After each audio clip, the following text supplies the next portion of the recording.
Hello दोस्तों, मैं हूं रवि कुमार। मेरी आज की क्लास में आप सभी का स्वागत है। इससे पहले की क्लास में हमने फंक्शन का पार्ट फर्स्ट, सेकंड, थर्ड पढ़ा है और आज जो हम पढ़ने वाले हैं वो फंक्शन का पार्ट फोर्थ है, जिसमें हम सबसे पहले पढ़ेंगे कंटिन्यूस एंड डिसकंटिन्यूस फंक्शन, यानी कि संतत और असंतत फलन। अब संतत और असंतत फलन में हम सबसे पहले पढ़ेंगे संतत फलन क्या होता है। तो संतत फलन के बारे में आप देखोगे तो आपको पता है कि अपने को एक फंक्शन दिया गया होगा, कोई भी अपने को एक फंक्शन एफ एक्स दे देगा। जैसे कि मान लो कि एफ एक्स इजिकल टू आपको क्या दे दिया, साइन एक्स दे दिया। अब ये f x is equal to sine x continuous है कि नहीं है, ये अपन कैसे देखेंगे। तो ये देखने के लिए मैं कहूँगा कि अपन इसका एक ग्राफ बनाएंगे। क्या बनाएंगे? ग्राफ बनाएंगे। तो ग्राफ से देखेंगे कि ये कंटिन्यूस है कि डिसकंटिन्यूस है। तो इसमें यदि अपना जो ग्राफ बना रहे हैं, यदि वह ग्राफ यदि फर्स्ट पॉइंट से लास्ट पॉइंट तक कंटिन्यू चल रहा है, कहने का मतलब कहीं से फर्स्ट पॉइंट से लास्ट पॉइंट तक अपने पर जाने के ग्राफ को जब अपन बना रहे हैं फर्स्ट पॉइंट से लास्ट पॉइंट तक, तो बीच से कहीं से भी ये टूट नहीं रहा है। या फिर अपन कह सकते हैं कि कहीं से भी पेन को उठाना नहीं पड़ रहा, फर्स्ट पॉइंट से लास्ट पॉइंट तक जाने के लिए अपने को पेन उठाने की ज़रूरत नहीं पड़ रही है, तो हम उसे क्या कहेंगे, कंटिन्यूस फंक्शन। तो देखो साइन एक्स है, तो साइन एक्स का अपन यहाँ से स्टार्ट किया, तो यहाँ से अपन कंटिन्यूस चल रहे हैं, कंटिन्यूस चल रहे हैं ना, कहीं से भी पेन को नहीं उठाना पड़ा ना, कहीं से भी ग्राफ नहीं टूटा। तो यानी कि हम कह सकते हैं कि ये फलन क्या है, एक कंटिन्यूस फलन है, यानी कि संतत फलन है। तो संतत फलन की डेफिनेशन समझ में आ गई कि कोई भी फलन जो है वो कब एक संतत होगा, यदि क्या हो कि फर्स्ट पॉइंट से लास्ट पॉइंट तक, यानी कि प्रारंभिक बिंदु से अंतिम बिंदु तक हमें कलम को उठाना ही ना पड़े, कहीं पे भी बीच में कोई भी कलम ना उठाना पड़े, या फिर फर्स्ट पॉइंट से लास्ट पॉइंट तक के बीच से उसको कहीं पे भी ग्राफ टूटे नहीं, तो हम उसे क्या कहते हैं, कंटिन्यूस फंक्शन। जैसे कि दूसरा एग्जांपल देखो कि F x is equal to x cube लेते हैं, तो एक्स क्यूब का अपन ग्राफ बनाएंगे तो कैसे बनेगा, ऐसे ग्राफ बनेगा। तो यानी अपने को कहीं से भी पेन को नहीं उठाना पड़ा और कहीं से भी ये टूटा नहीं, तो यानी कि ये ग्राफ क्या होगा, एक कंटिन्यूस ग्राफ होगा, यानी कंटिन्यूस फलन होगा। इसी प्रकार हम कह सकते हैं कि F x is equal to 2x plus 3 है, एक्स स्क्वायर है, साइन एक्स है, कोस एक्स है, ये क्या है, अपने पास में एक कंटिन्यूस फलन है। बात समझ में आ गई। अब आगे हम देखते हैं डिसकंटिन्यूस फलन। तो जैसे अपन ने कंटिन्यूस फंक्शन पढ़ा था, उसी प्रकार डिसकंटिन्यूस फंक्शन होता है, यानी कि असंतत फलन। तो कंटिन्यूस फंक्शन में हमने क्या पढ़ा था कि अपन कोई भी फंक्शन का ग्राफ बनाते हैं तो वह प्रारंभिक बिंदु से अंतिम बिंदु तक ग्राफ बनाने पर बीच से वो कहीं से भी नहीं टूटता, या फिर कलम को कहीं पे भी नहीं उठाना पड़ता। लेकिन डिसकंटिन्यूस में क्या होता है कि अपन जब भी ग्राफ बनाएंगे, कोई भी ग्राफ बनाते हैं, तो उस ग्राफ बनाने पर फर्स्ट पॉइंट से यदि अपन चलते हैं, जैसे कि अपन कोई फर्स्ट पॉइंट से यदि चलें, तो लास्ट पॉइंट तक पहुंचने पर बीच में कहीं पे भी यदि वो ब्रेक हो जाता है, यानी कि टूट जाता है, और या फिर कह सकते हैं कलम को उठाना पड़ जाता है, तो उसे हम क्या कहते हैं, असंतत फलन, यानी कि डिसकंटिन्यूस फंक्शन। जैसे कि आपने देखा होगा कि F x is equal to 1/x का ग्राफ देखते हैं, जिसमें कैसे ग्राफ बनता है कि पॉजिटिव के लिए पॉजिटिव बनता है, नेगेटिव के लिए नेगेटिव का, ठीक है। लेकिन पॉजिटिव के लिए ओनली ये पॉजिटिव मेंबर्स के लिए होता, तब तो ये क्या था, कंटिन्यूस फंक्शन था। अगर ये नेगेटिव के लिए होता ओनली, तो ये कंटिन्यूस फंक्शन था। लेकिन ये पूरे रियल टू रियल फंक्शन के लिए है, तो यानी कि पॉइंट जीरो जो है, उस जीरो पे ये फंक्शन डिफाइंड नहीं है, तो इसमें जीरो जो पॉइंट है, उस जीरो पॉइंट पे क्या हो रहा है, टूट रहा है, यानी अपने को कलम उठानी पड़ रही है। तो इस वजह से अपने को ये क्या हो गया, डिसकंटिन्यूस फंक्शन हो जाएगा। बात समझ में आ गई। इसी प्रकार हम देखते हैं कि सिग्नम फंक्शन, यानी कि मोड ऑफ एक्स अपॉन में एक्स का graph, mode of x upon x का ग्राफ अपन ने पहले भी पढ़ा है। तो उसमें क्या देखते हैं कि यदि अपने पास इस प्रकार से कोई ग्राफ है, तो उसमें देखो पॉजिटिव के लिए क्या होता है, पॉजिटिव होता है, यानी पॉजिटिव के लिए 1 वैल्यू होती है, और सभी नेगेटिव के लिए क्या होती है, -1 होती है, और जीरो के लिए क्या होती है, जीरो होती है। यानी कि अपने को देखो कलम उठानी पड़ी, यानी 3 जगह पे ब्रेक हो रहा है, जीरो पे ब्रेक हो रहा है, 1 पे ब्रेक हो रहा है, -1 पे ब्रेक हो रहा है। तो यानी कि अपने पास में ब्रेक हो रहा है, तो यानी कि जगह जगह से टूट रहा है, तो अपन क्या कहेंगे, ये क्या है कि डिसकंटिन्यूस फंक्शन है। बात समझ में आ गई। तो यानी कि ग्राफ जहाँ से टूट जाता है, बीच से कहीं से भी एक जगह पे टूट जाता है, कम से कम एक जगह पे टूट जाता है, तो हम उसे क्या कहेंगे कि असंतत फलन है। लेकिन यदि वह कंटिन्यूस चलता है, यानी कहीं से भी टूटता नहीं है बीच से, तो हम उसे क्या कहते हैं, कंटिन्यूस फंक्शन। अब इसी प्रकार हम कह सकते हैं f x equal to 1/1 x है, वो है असंतत फलन है, सिग्नम फंक्शन है, ग्रेटेस्ट इंटीजर है, ये क्या है अपने पास में एक असंतत फलन है। बात समझ में आ गई। इसी प्रकार अपन देखते हैं कि आगे अब जो पढ़ेंगे वो है इंक्रीजिंग एंड डिक्रीजिंग फंक्शन, यानी कि वृद्धमान और ह्रासमान फलन। अब हम बात करने वाले हैं कि सबसे पहले कि वर्धमान फलन की। वर्धमान फलन क्या होता है? तो वर्धमान फलन क्या होता है कि अपने को कोई भी फंक्शन एफ एक्स दिया गया होगा और उस एफ एक्स फंक्शन के लिए हमें देखना हो कि ये फंक्शन जो है वो वर्धमान है या फिर ह्रासमान है। तो इसके लिए हम क्या देखेंगे कि कह दें कि यदि हमारे पास में एफ एक्स फंक्शन जो है वो एक्स के मान के बढ़ने के साथ साथ क्या कह रहा है, एक्स का मान यदि बढ़ रहा है तो उस फंक्शन का मान भी क्या होना चाहिए, बढ़ना चाहिए। एक्स के मान के बढ़ने के साथ साथ फंक्शन का मान भी बढ़ना चाहिए, तब हम कह सकते हैं कि वह क्या होगा, एक वृद्धमान फलन। ये कह रहा है कि यदि एक्स का मान जैसे जैसे घट रहा है, यहाँ इधर से देखो इस साइड से इस साइड आएंगे तो ये घटेगा, तो यार इस साइड से इस साइड आएंगे तो ये घट रहा है। जैसे जैसे मान घट रहा है तो उसका मान भी क्या होना चाहिए, घटना चाहिए। कहने का मतलब इस साइड भी देख लेते हैं कि इस साइड देखो कि इस साइड से इस साइड चलेंगे तो इस साइड से इस साइड चलेंगे तो ये घटेगा मान। तो यानी -1 से -2 -3 इस साइड चलेंगे तब ये मान जैसे जैसे घट रहा है, और जैसे जैसे घट रहा है तो उसका मान भी क्या होना चाहिए, घटना चाहिए। और जैसे जैसे घटेगा तब तो हम क्या कहेंगे कि वह क्या है, एक वर्धमान फलन है। तो वर्धमान के लिए क्या प्रॉपर्टी होती है कि जैसे जैसे x का मान बढ़ेगा तो एफ एक्स का मान भी बढ़ना चाहिए, जैसे जैसे x का मान घटेगा तो एफ एक्स का मान भी घटना चाहिए, तो ही हम क्या कहेंगे कि वह क्या है, एक वृद्धमान फलन है। बात क्लियर? तो इस प्रकार से हम इसको दूसरे तरीके से भी कह सकते हैं कि यदि आपको एक फंक्शन एफ एक्स दिया गया है और आपको कहा है कि आपके पास में दो x1 और x2 वास्तविक संख्याएं हैं, ठीक है, कोई भी दो वास्तविक संख्या x1 और x2 है, तो यदि x1 से बड़ी कौन सी है, x2 है। ये कह रहा है कि x1 is less then x2, तो इसके लिए फंक्शन में यदि इन दोनों वैल्यू को रखते हैं तब भी क्या होना चाहिए, fx1 is less than equal to fx2 होना चाहिए। कहने का मतलब यदि x1 से x2 बड़ा है तो fx1 से fx2 बड़ा होना चाहिए। बात क्लियर? तो इसी प्रकार यदि x1 x2 से छोटा है तो fx1 जो है वो भी क्या होना चाहिए, fx2 से बड़ा होना चाहिए। बात क्लियर हो गई? तो कहने का मतलब यही हो गया कि जैसे जैसे x का मान बढ़ेगा वैसे वैसे फंक्शन का मान बढ़ेगा, जैसे जैसे x का मान घटेगा वैसे वैसे फंक्शन का मान घटना चाहिए, तब तो हम कहेंगे वह क्या है, एक वृद्धमान फलन है, वरना वह क्या है, एक ह्रासमान फलन है। जैसे कि देखते हैं कि F x is equal to E की पावर एक्स। ई की पावर एक्स का ग्राफ क्या होता है, ये ग्राफ होता है जैसे जैसे एक्स का मान बढ़ेगा वैसे वैसे एफ एक्स का मान बढ़ेगा, यानी ई की पावर एक्स का मान बढ़ेगा। तो यानी कि ये क्या है, एक वर्धमान फलन है। एक्स की क्यूब क्या है, एक्स की क्यूब का ग्राफ क्या होता है, एक्स की क्यूब का ग्राफ होता है आपके पास में ये ग्राफ होता है। तो जैसे देखो कि इसमें देखो कि जैसे जैसे एक्स का मान बढ़ रहा है वैसे वैसे इसमें एफ एक्स का मान भी बढ़ रहा है, और इसमें देखो जैसे जैसे एफ एक्स का मान घट रहा है वैसे वैसे इसमें भी घट रहा है। तो यानी कि हम कह सकते हैं कि G X is equal to x cube भी क्या हो गया, एक वर्धमान फलन हो गया। इसी प्रकार क्या होता है कि एक्स मोड ऑफ एक्स जो है वो उसका भी क्या होता है, एक वर्धमान फलन होता है। क्यों? क्योंकि इसका ग्राफ भी क्या होता है, एक्स क्यूब जैसा ही होता है, सेम टू सेम क्यूब इस प्रकार से एक्स क्यूब जैसा इसका ग्राफ होता है। तो यानी कि ये भी क्या हो गया, एक वर्धमान फलन हो गया। ठीक है, अब अपन देखते हैं ह्रासमान फलन क्या होता है। तो ह्रासमान फलन यानी कि डिक्रीजिंग फंक्शन। तो जैसे कि उसमें हमने देखा था कि कोई फंक्शन एफ एक्स दिया गया है तो एक्स का मान जैसे जैसे बढ़ेगा तो एफ एक्स का मान भी बढ़ना चाहिए। लेकिन ह्रासमान फलन में क्या होता है कि जैसे जैसे यदि एक्स का मान बढ़ रहा है, यदि क्या कह रहा है कि x का मान जो है वो बढ़ रहा है तो एफ एक्स का मान घटना चाहिए। एफ एक्स का मान क्या करना चाहिए, घटना चाहिए, यानी कि ग्राफ ऐसे आना चाहिए।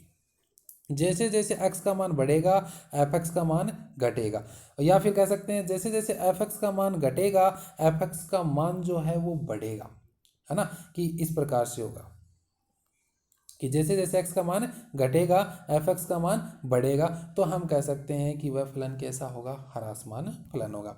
तो बात क्लियर? इस प्रकार से हम देख लेते हैं कि कोई दो रियल वैल्यू दी गई हैं और एक फंक्शन एफ एक्स दिया गया है, तब वो ह्रासमान तब होगा यदि अपने पास में x1 is less then x2, यानी x1 से बड़ी कौन है, x2 है।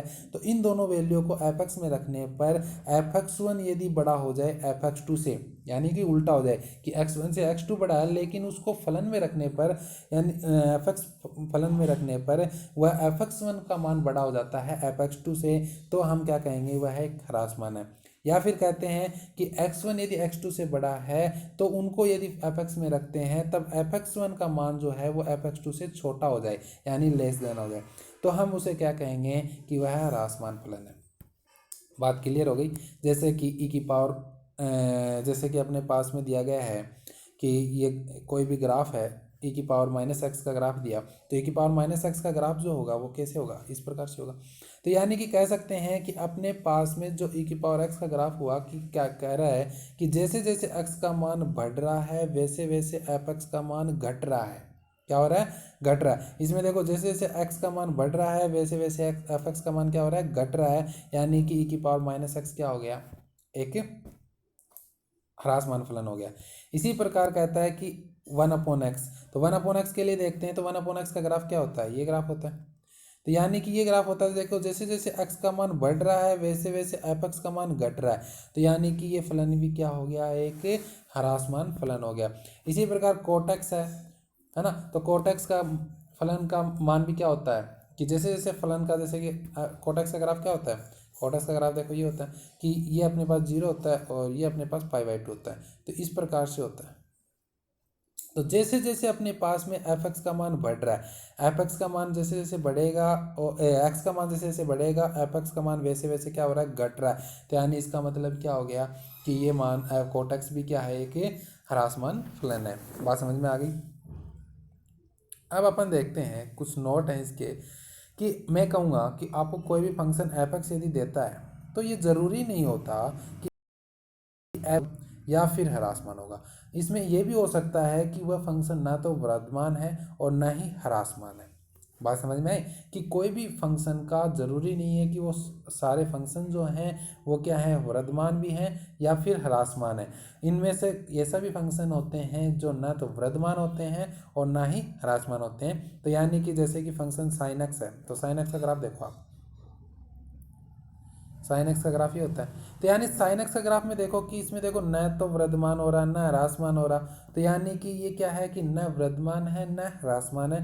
तो यानी कि साइन एक्स जो हो गया वो क्या हो गया, न वृद्धमान न ह्रासमान। इसी प्रकार कोस एक्स भी क्या हो गया, न वृद्धमान न ह्रासमान। लेकिन इसका डोमेन और कोडोमेन को चेंज कर दिया जाए तब ये हो सकते हैं, लेकिन पूरी रियल टू रियल के लिए यदि बात करें, वास्तविक संख्याओं के लिए यदि बात करें, तब ये क्या है, एक वर्धमान और ह्रासमान फंक्शन नहीं है।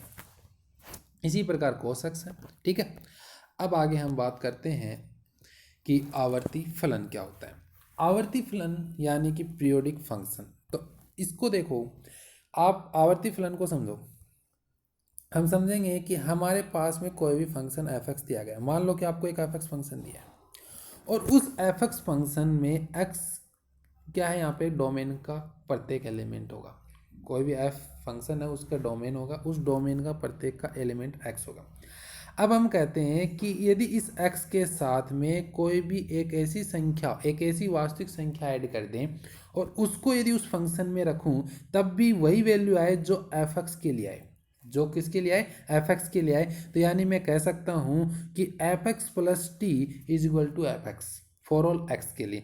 यानी कि आपके पास में एफ एक्स तो एक क्या है, आवर्ती फलन कहलाएगा, मतलब कि एफ एक्स से कोई भी फंक्शन दे रखा है वो एक आवर्ती फलन कहलाएगा यदि एक्स के साथ में कोई भी एक वास्तविक संख्या टी है, यानी धनात्मक वास्तविक संख्या टी है, उसको यदि ऐड कर दें एक्स के साथ में और फिर उसको उस फंक्शन में पुट करें तब भी वही वैल्यू आएगी जो एक्स को रखने पर आ रही है। ठीक है, फॉर ऑल एक्स के लिए। तब हम उस टी को, टी क्या कहलाता है, उसका फंक्शन का आवर्तनांक कहलाता है। तब उस फंक्शन का क्या कहलाएगा, आवर्तनांक कहलाएगा। और टी जो होता है वो न्यूनतम से न्यूनतम वैल्यू होती है। ठीक है, अब हम बात करते हैं एग्जाम्पल पे, एग्जाम्पल से समझेंगे तो अच्छा रहेगा। तो अब देखो, जैसे कि मैं आपको एग्जाम्पल देता हूँ एक इसके लिए, कि जैसे कि आपने लिया कि साइन एक्स ले लिया, क्या ले लिया, sine x, f x is equal to क्या है, साइन एक्स है। अब एफ एक्स प्रत्येक एक्स के लिए इसमें कोई ना कोई वैल्यू आएगी, लेकिन जब मैं एक्स में कोई वैल्यू टी की जगह मैंने क्या कर दिया, 2 पाई कर दिया, क्या कर दिया, 2 पाई कर दिया। तो x प्लस 2 पाई कर दिया तो साइन एक्स प्लस 2 पाई का मान क्या होता है, साइन एक्स ही होता है ना, कि sine x plus 2 pi is equal to sine x. यानी कि जो एफ एक्स की वैल्यू थी और टी मैंने जो ऐड किया तब भी मेरे पास में क्या आ रहा है, एफ एक्स ही आ रहा है। साइन एक्स किसके इक्वल हो गया, एफ एक्स के इक्वल ही हो गया। तो यानी कि अपने पास में 2 पाई क्या कहलाएगा, साइन एक्स का आवर्तनांक कहलाएगा। क्या कहलाएगा, आवर्तनांक कहलाएगा। और इससे छोटा क्या है कि आवर्तनांक नहीं होता है, क्योंकि 2 पाई पे ही इसका क्या होता है, आवर्तनांक चेंज होता है। कहने का मतलब अपन ग्राफ से मैं आपको अच्छे से समझाऊं कि जैसे कि देखो साइन एक्स का ग्राफ जो होता है वो कैसे होता है, इस प्रकार से होता है। अब देखो कि यहाँ पे 0 होता है, यहाँ पे पाई/2 होता है, ठीक है, यहाँ पे पाई होता है, यहाँ पे 3 पाई/2 होता है, और यहाँ पे 2 पाई होता है, ठीक है। अब देखो मुझे बताओ कि जैसे साइन एक्स का ग्राफ देखो ये ऐसे चल रहा है ऐसे। अब ऐसे चल रहा है तो यहाँ पे आने के बाद यहाँ से दोबारा से यहाँ से 2 पाई के बाद जैसे ही और स्टार्ट होगा वापस से सेम टू सेम पीछे वाला ही शेप स्टार्ट हो जाएगी ना, देखो सेम पीछे वाली शेप स्टार्ट हो रही है यहाँ से 2 पाई से। तो यानी कि 0 से 2 पाई तक डिफरेंट चल रही है, लेकिन 2 पाई से आगे वापस से रिपीट होनी स्टार्ट हो जाती है।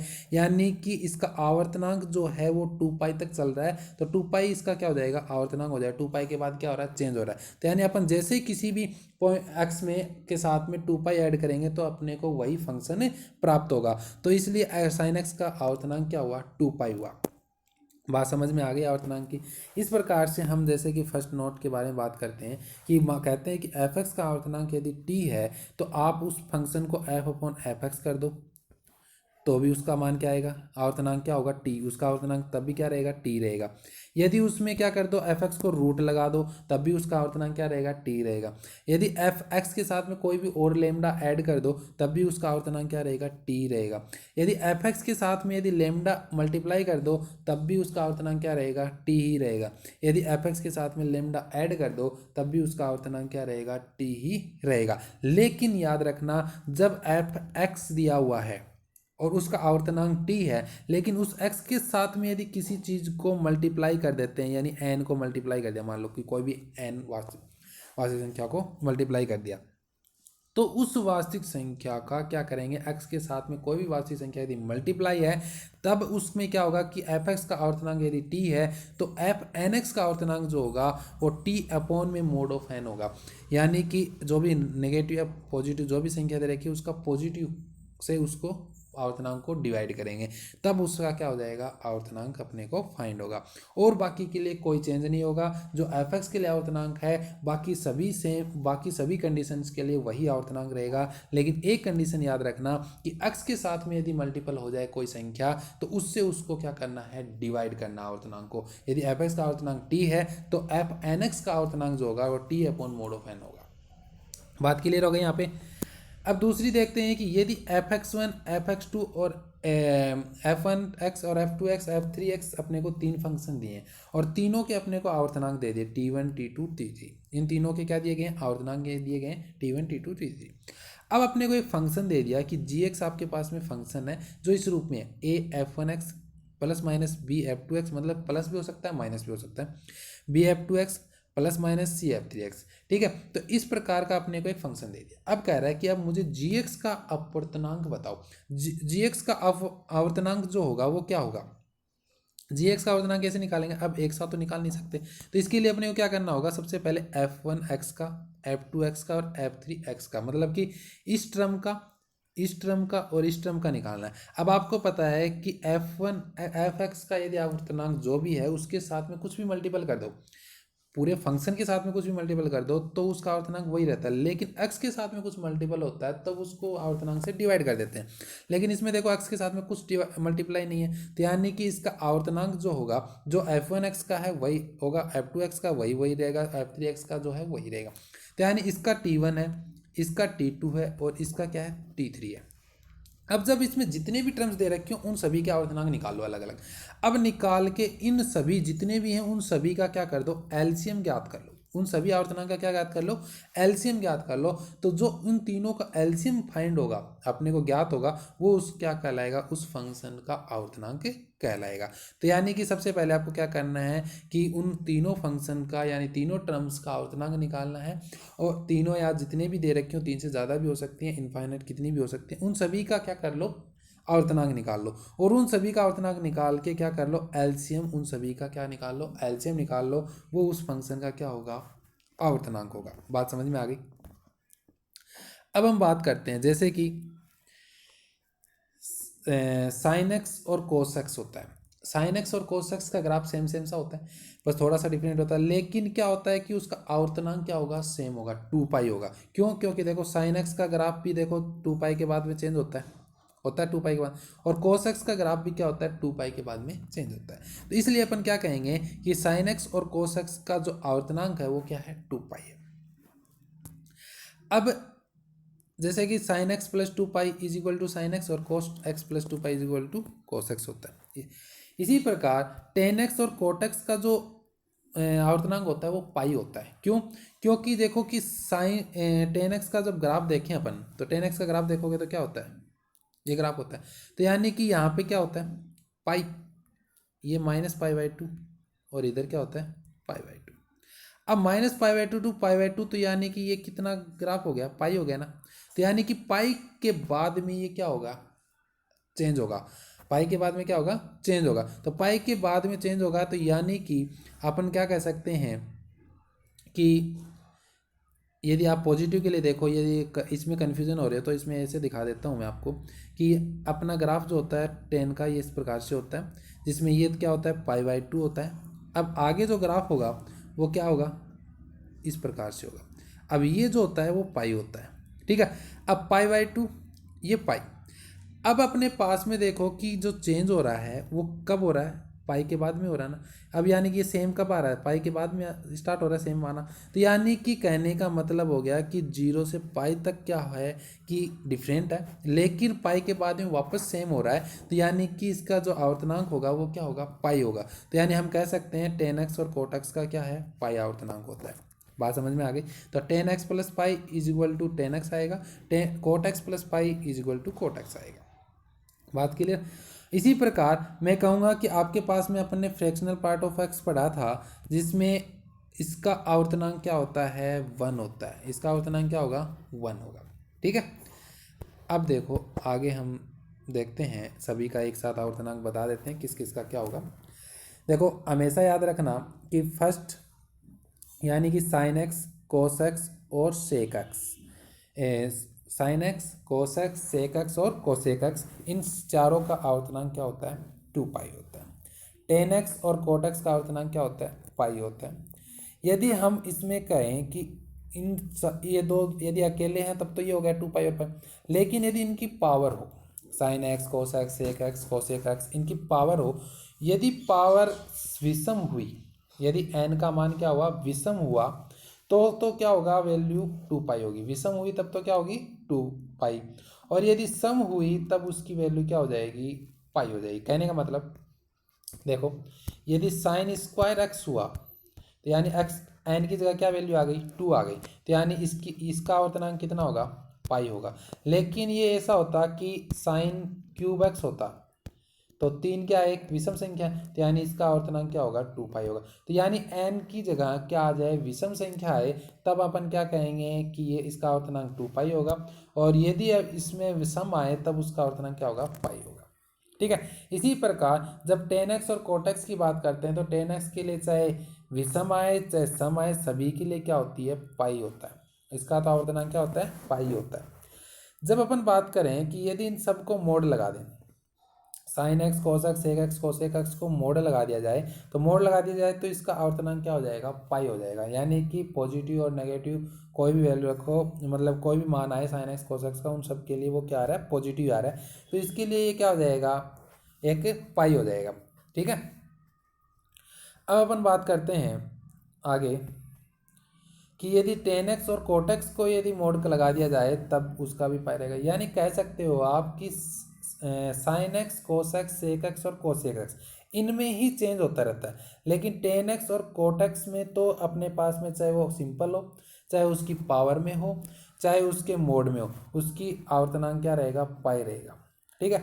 लेकिन अपने पास में दो मोड का सम करते हैं, जैसे साइन एक्स और कोस एक्स का मोड लिया और उसका सम किया, तो अपने पास में उसका आवर्तनांक क्या हो जाएगा, पाई/2 हो जाएगा। या फिर साइन की पावर 4x प्लस कोस की पावर 4x करते हैं तब भी उसका अवर्तनांक क्या हो जाएगा, पाई/2 हो जाएगा। या फिर सेक एक्स का मोड प्लस कोसेक एक्स का मोड करते हैं तब भी उसका अवर्तनांक क्या हो जाएगा, पाई/2 हो जाएगा। ठीक है। इसी प्रकार टेन एक्स का मोड और कोट एक्स का मोड को यदि ऐड करते हैं तब इसका अवर्तनांक भी क्या हो जाएगा, पाई/2 हो जाएगा। और फ्रैक्शनल का अवर्तनांक एक होता ही है। और आगे आपको बताया है कि यदि आपको इस प्रकार से अवर्तनांक मिले, एक का अवर्तनांक जो है मतलब एक फंक्शन है जिसका अवर्तनांक a/l है, दूसरे का अवर्तनांक b/m है और तीसरे का अवर्तनांक क्या निकला, c/m। तो उस पूरे फंक्शन का अवर्तनांक निकालने के लिए उसका एलसीएम निकालना होता है। जब आपको ऐसा रूप दिया गया हो तो उसका एलसीएम कैसे निकालते हैं कि ऊपर वाली जो संख्याएं होती हैं यानी अंश में होती हैं उनका तो क्या कर दो एलसीएम, और अपॉन में यानी नीचे वाली संख्याएं होती हैं उनका क्या निकाल दो एचसीएफ, तब उसका क्या निकल आएगा, एलसीएम निकल आएगा। बात क्लियर। तो आज अपन ने पढ़ा है continuous and discontinuous function, decreasing and increasing function and periodic function. तो आज के लिए बस इतना ही। आगे की क्लास हम कंटिन्यू रखेंगे। हम जल्द ही आपसे मुलाकात होगी। Okay bye, take care, see you letter.